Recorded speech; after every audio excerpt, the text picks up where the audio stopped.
Young and the Restless spoilers. The air in the CEO's office at Newman Enterprises was so cold it felt less like a corporate suite and more like a mausoleum. Kane Ashby stood before the massive glass desk, his hands trembling not from fear, but from a rage so volatile it threatened to shatter the windows overlooking Genoa City. "You have exactly 1 hour, Kane," Victor Newman said, his voice a low, gravelly rumble that seemed to vibrate through the floorboards. He didn't look up from the document he was signing, a deliberate show of dismissal. "Sign over the AI protocols and the majority shares you and Phyllis acquired, or I make the call. And you know what happens when I make that call." Kane slammed his fist onto the desk, the sound echoing sharply. "They are your grandchildren, Victor, Maddie, and Charlie. They're your blood. And Lily, how can you use them like pawns? I am teaching you a lesson about family that you clearly failed to learn," Victor replied, finally raising his eyes. They were dark, unyielding, and devoid of warmth. "You came into my house, used my own technology against me, and tried to steal my legacy. I am simply ensuring that you understand the cost of war. Lily and the twins are safe, for now, but their continued comfort depends entirely on your compliance." This was the leverage Victor had kept hidden for weeks. He hadn't just outmaneuvered Kane and Phyllis legally, he had engaged in psychological warfare. He had convinced Kane that Lily and the twins were being held in an undisclosed location, cut off from communication, their safety hanging by a thread. It was a bluff, a monstrous, cruel bluff, but Kane couldn't risk calling it. "Fine," Kane whispered, his voice cracking. "You win, just let them go." But the victory lap Victor had planned was cut short by the sudden burst of the office doors. Victoria Newman stormed in, her face pale, followed closely by Adam. They didn't look like reinforcements, they looked like executioners. "It's over, Dad," Victoria said, her voice shaking with a mixture of fury and heartbreak. "We know." Victor frowned, standing slowly. "Victoria, this does not concern you. It concerns us when you fake the kidnapping of your own grandchildren." Adam shouted, stepping past his sister. He threw a tablet onto the desk.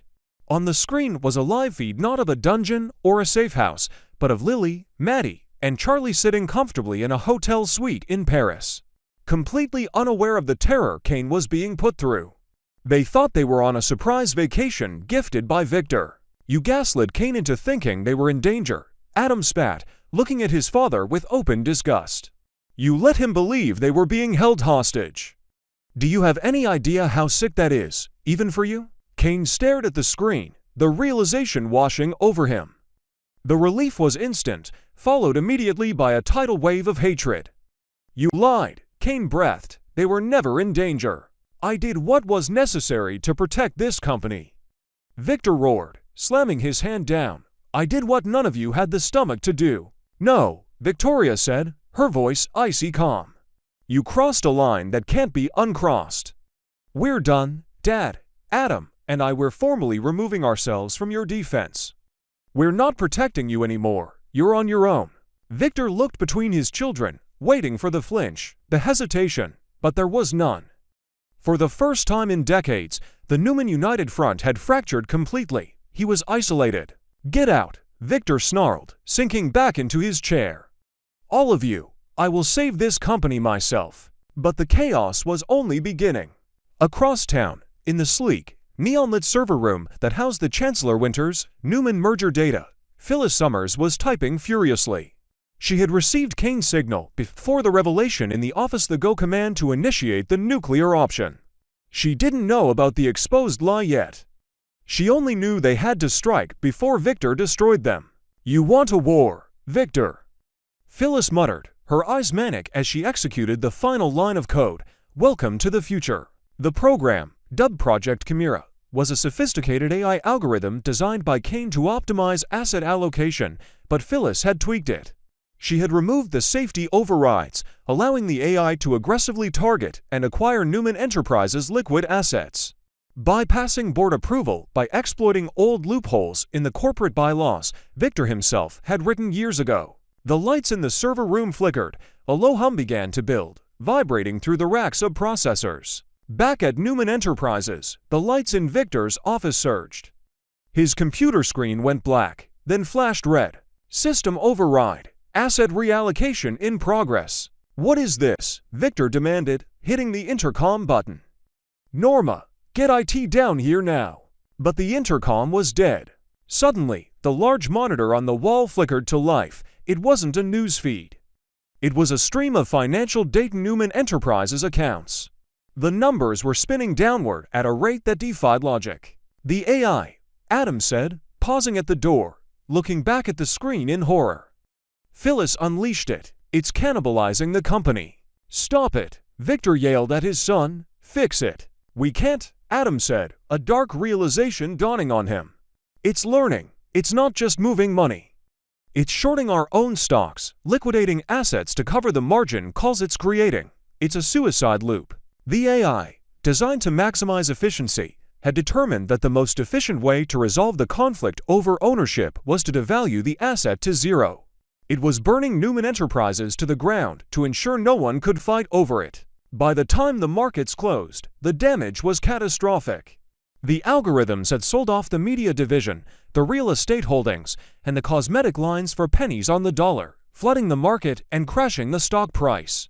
The Newman fortune, built over 50 years of ruthless deal-making, was evaporating in minutes.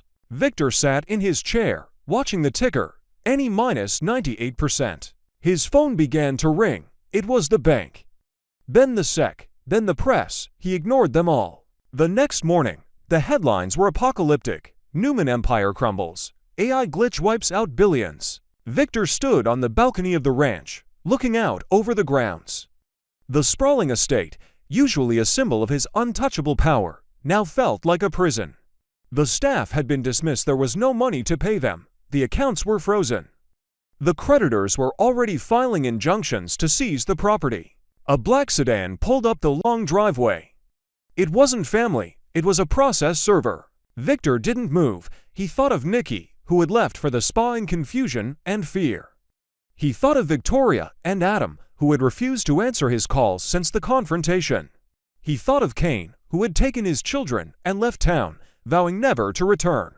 For the first time in his life, Victor Newman had no plan, no backup strategy, no leverage. He walked back into the living room. The silence was deafening. The portrait of him that hung above the fireplace, the one where he looked like a king surveying his kingdom, seemed to mock him now. He poured a drink, his hand shaking slightly. The amber liquid swirled in the glass. "I am Victor Newman," he whispered to the empty room, but the words held no weight. They just hung in the stale air, ghosts of a power that had vanished overnight. He sat on the leather sofa, the leather creaking in the silence. The phone on the side table had stopped ringing. The world had stopped asking for him. They were already moving on, picking through the wreckage of his life. He was completely, utterly alone. The great Victor Newman, brought down not by a rival CEO or a hostile takeover, but by his own hubris and a machine he thought he could control. He took a sip of the scotch. It tasted like ash. The air in the Newman executive suite, or what used to be his suite, felt stale, recycled, and utterly devoid of the power that once thrummed through the walls. Victor Newman stood by the floor-to-ceiling window at the ranch, looking out not at the bustling skyline of Genoa City, but at the stark, winter-bitten trees of his estate. The silence was deafening. Phyllis Summers and Billy Abbott were playing CEO in his tower, desecrating the legacy he had built brick by brick, while he was relegated to the sidelines. Treated like a lion whose teeth had finally dulled. He took a sip of his tequila, the burn familiar and grounding. They thought he was finished. Jack Abbott, in particular, had been strutting around town with that insufferable, self-righteous smirk, gloating to anyone who would listen. Diane, Kyle. The press that the great Victor Newman had finally been checkmated. "Checkmate," Victor whispered, his voice a low gravelly rumble that seemed to vibrate in his chest. "You have no idea what the board looks like, Jack." He turned from the window and walked to his desk, unlocking a lower drawer that hadn't been opened in years. Inside lay a burner phone, a relic of a darker time. He dialed a number from memory, a sequence of digits that didn't exist in any official directory. The voice on the other end was distorted, synthetic. "It has been a long time, Mr. Newman." "I require a service," Victor said, his tone devoid of negotiation. "Clean, untraceable. The target is Jack Abbott." "The usual parameters." "No," Victor said, his eyes narrowing as he pictured Jack's face. "I do not want him dead. I want him erased." I want him to disappear from the face of the earth so completely that even his own shadow cannot find him. I have a location prepared. Do it tonight." Jack Abbott adjusted the cuffs of his suit jacket, catching his reflection in the mirror of the Abbott Mansion's foyer. He looked good. Better than good, he looked victorious. Jabot was thriving, and for the first time in decades, the shadow of the mustache didn't loom over him. "You're leaving already." Diane Jenkins descended the stairs, her expression a mix of affection and mild concern. "It's late, Jack. The roads are icy." "Just a quick run to the athletic club to meet with the investors from Tokyo," Jack said, crossing the room to kiss her on the cheek. "They're flying out in the morning. I want to make sure they know Jabot is the future, now that Newman is in transition." Diane sighed, smoothing his lapel. "Don't poke the bear, Jack. Victor is quiet. That's when he's most dangerous. Let him be dangerous," Jack laughed, opening the heavy oak door. The cold wind bit at his face, bracing and fresh. "He's an old man yelling at clouds. Diane, I'll be back in an hour." He stepped out into the night, the gravel crunching under his dress shoes. His car was waiting at the end of the drive. He didn't notice the black van idling near the hedge, its engine a low, barely audible hum. He didn't notice the shadow detaching itself from the darkness of the gate until it was too late. A sharp prick in his neck, a sudden, overwhelming rush of heat. "What the?" Jack stumbled, his hand flying to his collar. The world tilted violently on its axis. The gravel rushed up to meet him, but he never hit the ground. Strong arms caught him, dragging him into the abyss of the waiting van. The last thing he heard was the sliding of a heavy door, sealing him in darkness. Consciousness returned to Jack in jagged shards. A throbbing headache pulsed behind his eyes, and his mouth tasted of copper and stale air. He tried to sit up, but his limbs felt heavy, leaden. He blinked, expecting the soft light of his bedroom or the sterile glare of a hospital. Instead, he was met with stone. Cold, damp, gray stone walls surrounded him. The room was small, windowless, illuminated by a single, naked bulb hanging from a fraying wire. There was a cot in the corner, a metal bucket, and a heavy steel door that looked like it belonged on a bank vault. "Hello," Jack croaked, his voice cracking. "Is anyone there?" Silence. He scrambled to his feet, swaying as the vertigo hit him. He rushed to the door, pounding on it with his fists. "Let me out. Do you know who I am? I am Jack Abbott. Open this door." The sound of a heavy latch sliding back made him freeze. The door groaned open, revealing a silhouette backlit by the dim hallway light. The figure stepped into the room, impeccably dressed in a black suit, a black turtleneck, and that signature, terrifying calm. "Victor," Jack breathed, the shock hitting him harder than the drug. Victor Newman stood with his hands clasped behind his back, surveying Jack like a specimen in a jar. "Hello, Jack. I trust the accommodations are sufficient." "What the hell is this?" Jack demanded, fear quickly morphing into a blaze of fury. "Kidnapping. Are you insane? The police, the FBI, they'll be looking for me by morning." "They will look," Victor agreed smoothly, stepping closer. "But they will not find you. You are miles from Genoa City, Jack, deep underground. In a place that does not exist on any map. A place I built for contingencies. You are merely the first guest. You've finally lost it," Jack spat, taking a step forward, his fists clenched. "You think you can just lock me away? My family will tear this city apart to find me." "Your family," Victor sneered, a cruel smile touching his lips. "They are already turning on each other." "Chaos, Jack, that is what your absence will bring, and while they squabble, while Phyllis and Billy run around like headless chickens trying to explain where their precious Jack went, I will take back what is mine." Victor turned to leave, his movement precise, dismissive. "You won't get away with this," Jack screamed, lunging for him.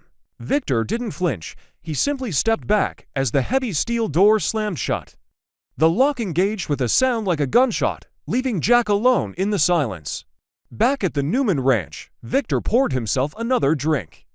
The fire crackled in the hearth, casting long, dancing shadows across the room. He felt a surge of vitality he hadn't felt in months. The control was back in his hands, the variable that was Jack Abbott had been removed from the equation. He pulled out his phone and checked the surveillance feed. On the small screen, A black and white image of Jack pacing the stone cell played out in real time. Victor watched for a moment, his eyes cold. "Rest well, old friend," he murmured. "You have a long stay ahead of you." The panic in the Abbott mansion was palpable by the next morning. Diane Jenkins paced the living room, her phone pressed to her ear, her other hand gripping a handkerchief. "No, Kyle, he never made it to the club," she said, her voice trembling. "The investors waited for an hour. His car is still in the driveway.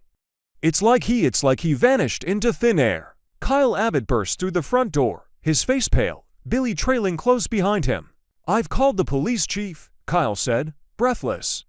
"They're pinging his phone, but it's dead. Last signal was right here at the house." "This doesn't make sense," Billy said, running a hand through his hair. "Jack wouldn't just leave, not now, not with everything going so well." "Unless someone didn't want it to go well," Diane said, her eyes darkening. She looked at Billy, then at Kyle. "Victor." "Victor," Billy scoffed, though the doubt was evident in his eyes. "Come on, Diane. Victor plays dirty, but kidnapping? That's cartel stuff. That's not Victor." "Is it?" Kyle countered. "He's been cornered. He's lost the company. He's isolated. A desperate man does desperate things." "Or maybe," Billy said slowly, looking at Diane with suspicion, "maybe this is about something else. Maybe Jack found out something he wasn't supposed to. About the glitzy new Jabot numbers, or maybe about you, Diane." "How dare you?" Diane hissed, stepping forward. "My husband is missing, and you're throwing mud." "I'm just saying." Billy held up his hands. "If Victor took him, there'd be a ransom note, a demand." Silence usually means something closer to home. The seeds of doubt were planted. As the hours turned into days, the tension between the Abbotts and the Newmans spiraled.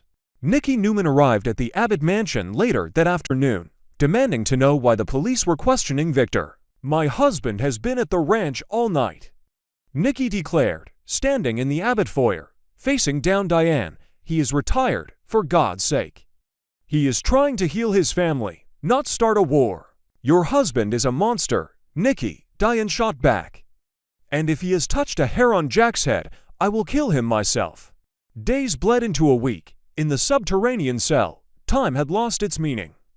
Jack had paced every inch of the stone floor. He had screamed until his voice was raw.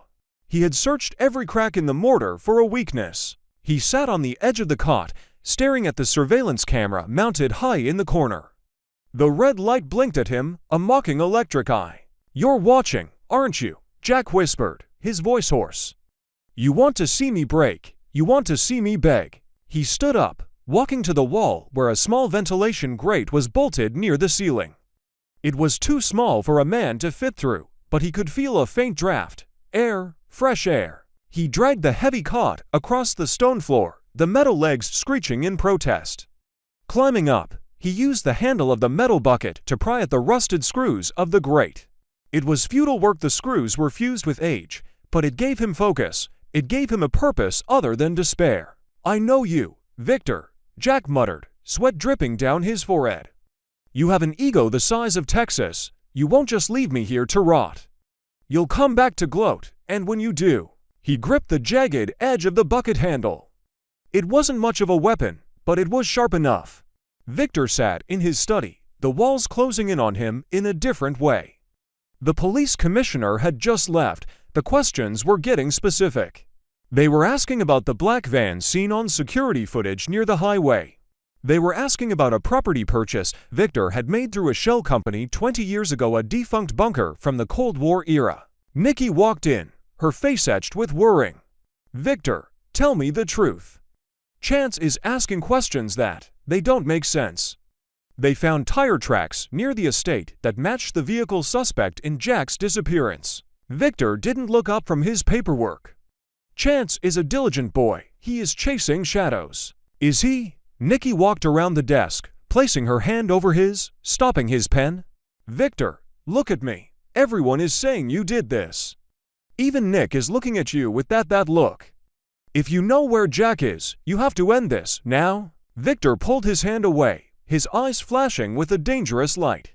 "I am protecting this family, Nikki. I am doing what needs to be done to ensure that the Newman legacy survives the vultures circling it. Do not ask me questions you do not want the answers to. Nikki recoiled as if slapped. My God, she whispered. You did it. You actually did it. She turned and ran from the room. Victor watched her go, a flicker of pain crossing his face, quickly replaced by resolve. He was the wall against which the waves crashed. He could withstand the pressure, he had to. But as he looked back at the monitor, at Jack Abbott hacking away at the ventilation grate with a grim determination, Victor felt the first chill of uncertainty. Jack wasn't breaking, he was plotting. And the walls of the fortress, both at the ranch and in the bunker, were starting to feel very, very thin.